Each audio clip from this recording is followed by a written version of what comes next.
Në një moment që përkoi me fundin e mandatit të tij në krye të Ministrisë së Mbrojtjes, Piro Vengu u shfaq publikisht në komandën e forcës toksore në Zall Her, ku u zhvillua ceremonia e marrjes në dorëzim të sistemeve moderne antitank Javelin, pjesë e bashkëpunimit dypalësh me Shtetet e Bashkuara. E ngarkuara me punë e SBA-ve Nancy Van Horn, e cilësoi Vengun si një partner të besueshëm të Washingtonit, duke theksuar se rritja e investimeve në siguri është një garanci për të ardhmen dhe se bashkëpunimi mes dy vendeve mbetet i fortë. Është vërtet kënaqësi në fakt që në këtë moment tranzitimi të detyrës time të mund të linim këtë shenjë sot së bashku me partnerët tanë amerikan.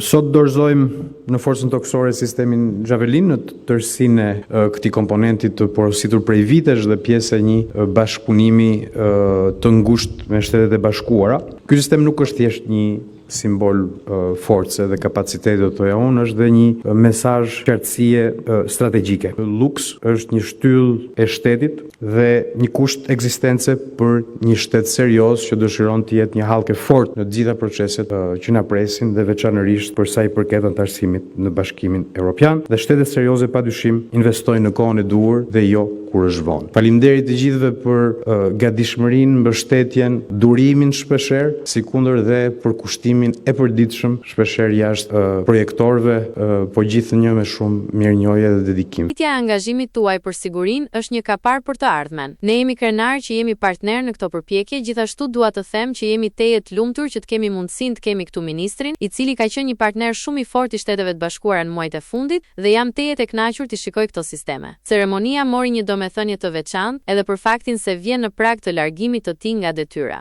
Gjatë mbledhjes së fundit të qeverisë në Pallatin e Brigadave, kryeministri Edi Rama vendosi zëvendësimin e Vengu, duke ia besuar drejtimin e Ministrisë së Mbrojtjes Ermal Nufi. Kështu, dorëzimi i sistemeve ushtarake u kthye në një nga aktivitetet e fundit publike të Vengu si ministër, duke mbyllur një periudhë të shkurtër, por të fokusuar në forcimin e kapaciteteve mbrojtëse dhe në thellimin e partneritetit me aleatët strategjik.